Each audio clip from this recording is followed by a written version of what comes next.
Good morning, everyone. Here's your Mormon News Update for Halloween of 2025. Today we're going to start with an article from the Las Vegas Sun published in the opinion section that says, "I won't stay silent when someone calls me, my husband, and my LGBTQ family perverts." Dallin Oaks, the new president of the Church of Jesus Christ of Latter-day Saints, does not speak for the Creator. His words reflect self-righteousness and pious indignation, not divine inspiration. "I chose to remove my name from the church's records because I refuse to be part of an institution that denies the dignity of who I am. I am gay, and I know more about love, compassion, and truth than this man ever will. Homosexuality is not a learned behavior. It exists across species, rooted in instinct and purpose. Science affirms this. No amount of moral posturing or theological gatekeeping will erase that." When Oaks claims that humanity would cease to exist if homosexuality were accepted, he reveals not divine insight, but dangerous ignorance. That statement alone tells me he is not speaking with the Creator. He is misleading his followers, and I will not let that go unchallenged.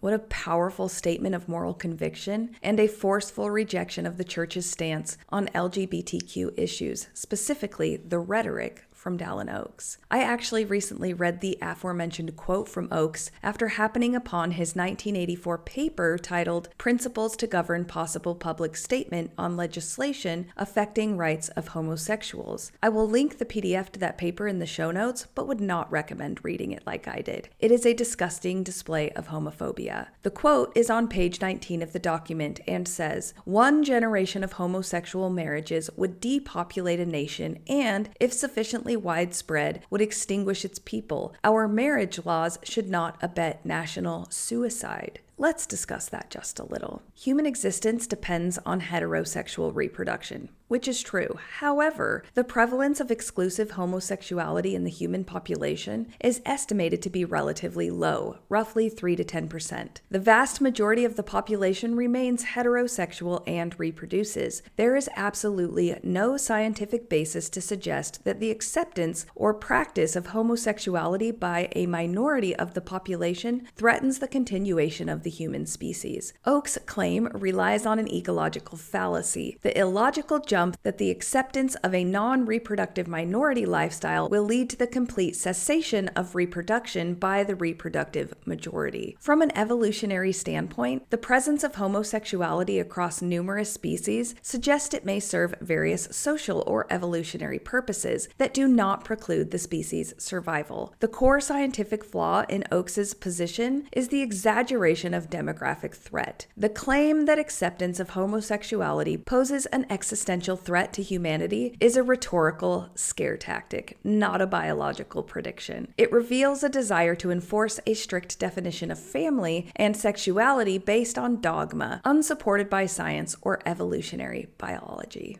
Now we will go to the ex-Mormon subreddit for this post. It says, "Recently I was invited to attend a women's book club by a friend I know in California. It was virtual, and towards the end of the meeting, things got weird. Everyone on the call was LDS, but they started talking about how they all know each other from a class taught by a couple in California called the LDS Dreams and Visions class. It is for couples to attend together. This is in the Inland Empire, Southern California area. From what I gathered, this class is to learn to decipher the prophecies and symbols from your dreams and visions that God and the angels want you to know, that it is a higher realm of spirituality." Literally, alarm bells were going off in my head as they were talking. It gave off Jody Hildebrandt vibes, Chad Daybell vibes. Needless to say, I did not attend again, but I am wondering if anyone knows anything about this group or class. I am concerned for my friend.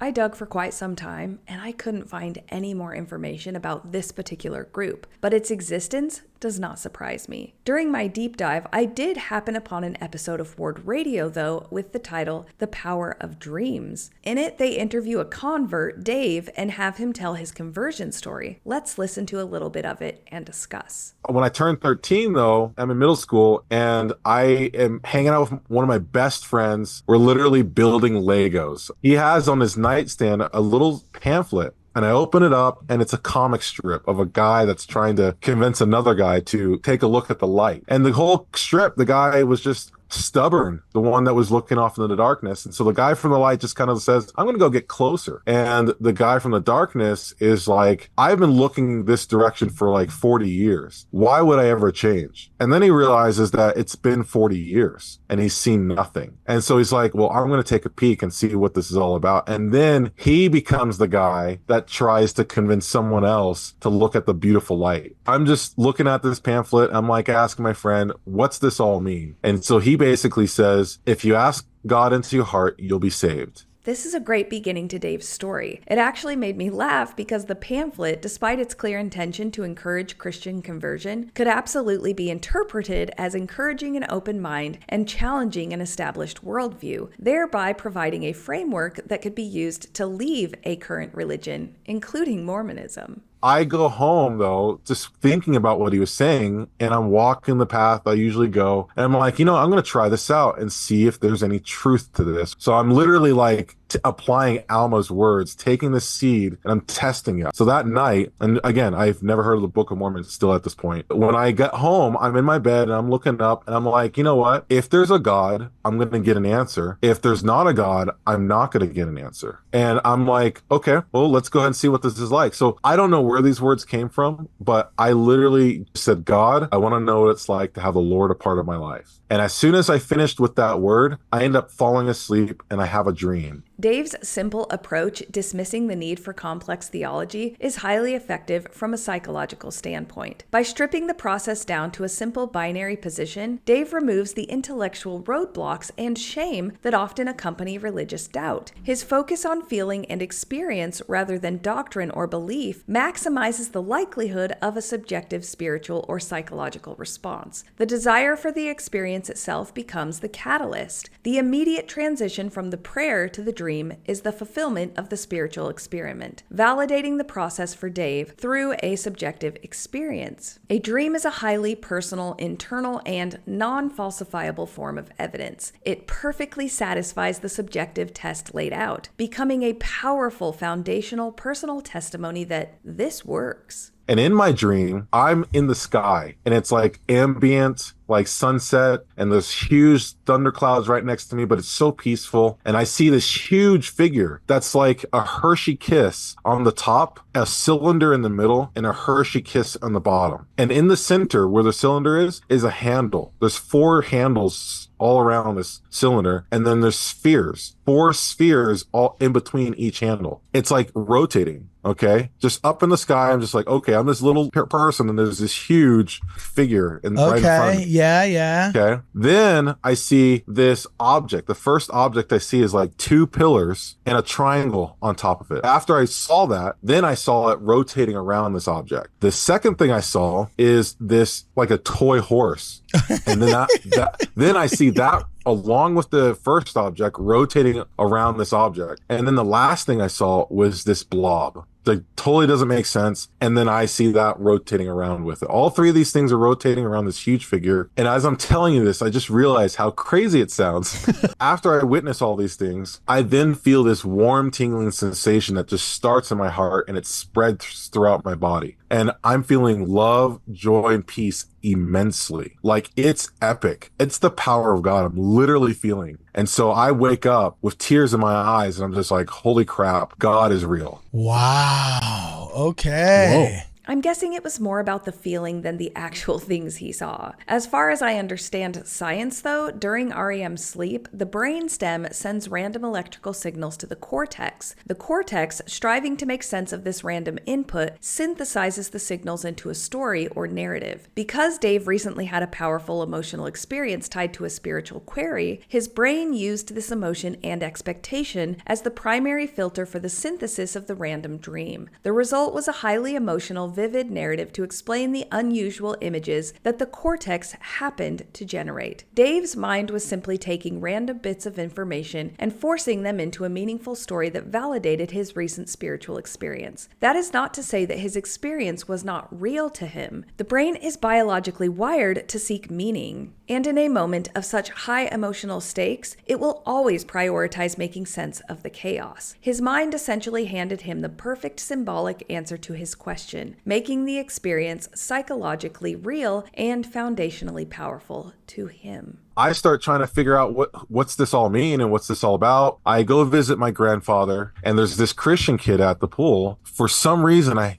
must have had an impression. And I'm like, I should tell this guy about my dream, see if he knows anything or could figure anything out. And so I tell him my dream, and he's like, that reminds me about how God's the pot maker and we're the clay. Because, again, the brain is biologically wired to seek meaning. So the next thing that happens is I end up going to a Baptist church. At one point, I realized that I could become a member of this church. And I thought to myself, you know what? Something's missing here. And then on a youth group, I kneel right where I was sitting in this Wednesday night youth group. And I say, God, I want to be where you want me to be. Not too long after, my same friend, Andrew, who told me about the pamphlet, now at 15, tells me that his church is having a Christian event. It's like a EFY or youth conference for mainstream Christians. And the next day, in our hotel room at an Embassy Suites, there's this kid that's talking about the priesthood. I'm like getting fresh fruit for the first time. Yeah. As I approach him, I hear a voice, and the voice says, this is something that's true. This is something to listen to. So I end up going and asking him for more, and he ends up setting up time with sister missionaries. Wow. Okay. Wow, cool. that's cool. Wow. Rock on.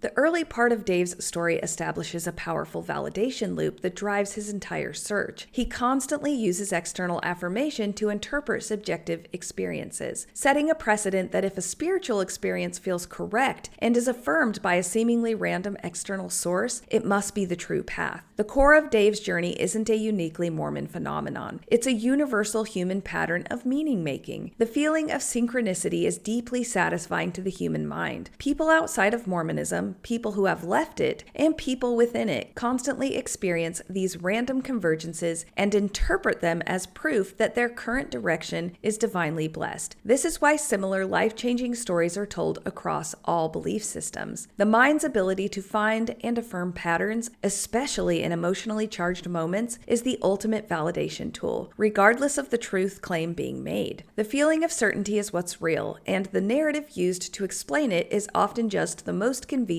one available at the time. Now we are going to go to the church newsroom for this article titled Helping People Recognize Official Church Materials and Services. It starts off by saying, in today's world, it is becoming increasingly difficult to separate what is true from what is false. Some information is simply inaccurate, while other content is deliberately misleading. Because of this, it is more important than ever for the Church of Jesus Christ of Latter-day Saints to help members and friends of the faith clearly recognize official church materials and services, and to know what comes from the church and what does not. The irony? This is hilarious, because the church itself has a long documented history of obscuring, minimizing, or outright denying inconvenient historical facts. For decades, the church's narrative around polygamy downplayed the extent of Joseph Smith's involvement, his marriage to teenagers, and the spiritual coercion he used. The official narrative around the racist priesthood and temple ban on black members often described it as a policy of ambiguous, unknown origin, rather than explicitly addressing the racist teachings of past prophets and apostles. The church operated for decades with extreme financial secrecy, which was only partially cracked open in 2019 by a whistleblower revealing a $100 billion investment fund. Not to mention that the church has long enforced the idea that historical facts should only be viewed through a faithful lens, which sometimes means prioritizing belief over academic truth. The correlation program, established in the 1960s, standardized church curricula to ensure all material was safe, often leading to the exclusion of messy historical details. The very mechanism designed to ensure official church materials often filters out contradictory truth. The existence of the current gospel topics essays on the church's website, which address difficult issues like DNA in the Book of Mormon, the Kinderhook plates, and plural marriage in Kirtland and Nauvoo, is in itself an acknowledgement that the church's prior official materials were incomplete or misleading. In this one paragraph, the church is accusing the world of using tactics that the institution itself has employed when defending its faith. The church is saying, you must know what comes from the church and what does not, while members and friends of the faith spent decades trying to figure that out because the church was deliberately vague about its sources, origins, and finances until forced to address them by the rise of the internet and online scholarship. Back to the official church webpage. It says, the church teaches that God continues to reveal truth through his prophets and apostles. The church uses a distinct trademarked symbol and word mark to identify authentic resources. These are to be used only as approved by the first presidency and quorum of the 12 apostles of the church. For nearly 200 years, the church has protected key identifiers such as its official name, word mark, and symbol, as well as other marks including Mormon, Book of Mormon, and Liahona. These are more than just labels. They represent the church's values and mission. Wait one hot minute. Did that sentence just say that the word Mormon is a key identifier? And not only that, but that Mormon is more than just a label and also represents the church's values and mission? Russell Nelson is turning over in his grave right now. The article goes on to say, for example, the official church symbol features the resurrected Savior reaching out to embrace all who will come to him. President Russell M. Nelson explained that it reminds us this is the Savior's church and that everything we do as his disciples is centered on Jesus Christ and his gospel. Everything? Really? How about using excess tithing to build a high-end shopping mall in downtown Salt Lake City? Back to the article. The church uses these trademarks worldwide in connection with religious, humanitarian, genealogical, and educational efforts, as well as broadcasting, publishing, and events. They are an important way to help people recognize and trust authentic church materials. In a world filled with competing voices, this clarity matters. As Scripture teaches, there are those who lie in wait to deceive others, who are only kept from the truth because they know not where to find it. If I can give a bit of advice here, I would not suggest going to the LDS Church as the source of truth. The primary purpose of enforcing official church materials is not simply to battle external scammers, it is to centralize and control the narrative. By rigidly defining what is authentic, the church can effectively label any inconvenient history, dissenting scholarship, or critical analysis as inaccurate or not from the church, protecting the institution by limiting the legitimate sources of information to only those that affirm faith. Genuine truth-seeking requires investigating all sources, not just accepting one pre-approved label. The church's branding is not a signal of truth, but a signal of censorship and institutional control. Now let's go to an LDS woman's Facebook group for this post that says, "Hi sisters, will you please pray for my husband and I? My husband is removing his records from the church and I am so scared and I don't know if I need to divorce him or stay and keep my family together. We've been married over 10 years and I am just nervous. I don't want my family to be broken, but I honestly don't know if I can love a man who removes his records from the church. I feel so lost and confused right now. Pray for me and my kids." This heartbreaking post from an LDS woman perfectly illustrates the definition of a cult, a group that won't let you leave with your dignity, or in this case, your marriage intact. After over a decade together, the wife's confusion reveals that the church has so thoroughly conditioned her emotions that her capacity to love her husband is now contingent upon his institutional status and obedience. Her immediate fear of divorce and reliance on the sisters for guidance prove that the church's demands now supersede the foundational covenant of her marriage and her own personal judgment. The church's doctrine and culture have created an existential crisis, where her husband's choice of personal belief is seen as a legitimate, even necessary, reason to dissolve a decade-long marriage, elevating the value of the church organization above the value of the family unit. The wife's anxiety about having her family broken is framed entirely as the husband's fault for removing his records and ignores the pressure from the community and from church teachings, which is a form of coercive control designed to force the husband back into compliance or risk total social and familial isolation. The urgency and gravity of the situation are amplified because the husband's action is interpreted through the lens of eternal consequences. The post tragically highlights how the church's powerful powerful control over its members' self-worth, emotional validation, and eternal security can lead to a condition where institutional loyalty takes precedence over basic human love and marital commitment.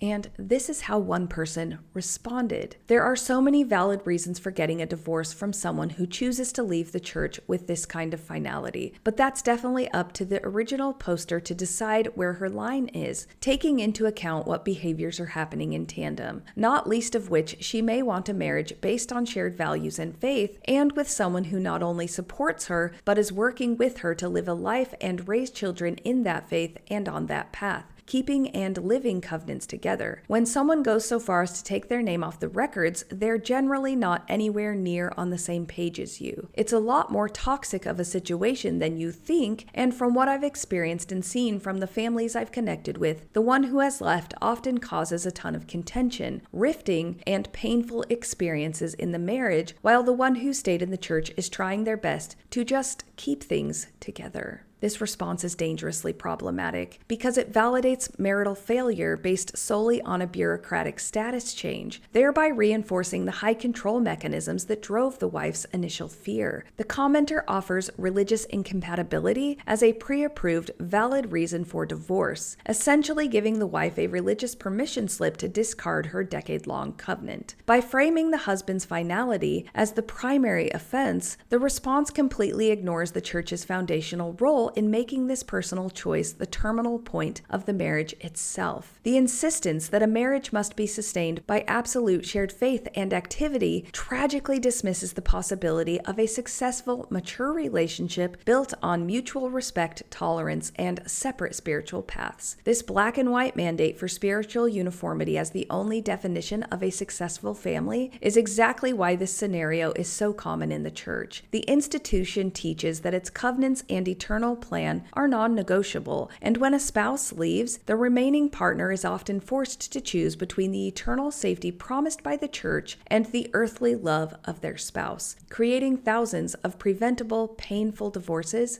every year. And last up today, let's finish with this quote that says, "A victim's first scream is for help. A victim's second scream is for justice." And that's your update for today, folks. I absolutely hope you have the day that you deserve.